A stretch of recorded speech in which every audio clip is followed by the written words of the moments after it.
آمن الرسول بما أنزل إليه من ربه والمؤمنون كل آمن بالله وملائكته وكتبه ورسله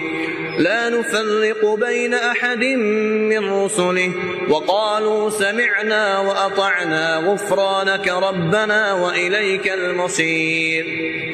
لا يكلف الله نفسا إلا وسعها لها ما كسبت وعليها ما اكتسبت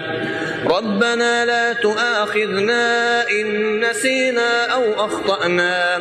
ربنا ولا تحمل علينا إصرا كما حملته على الذين من قبلنا ربنا ولا تحملنا ما لا طاقة لنا به واعف عنا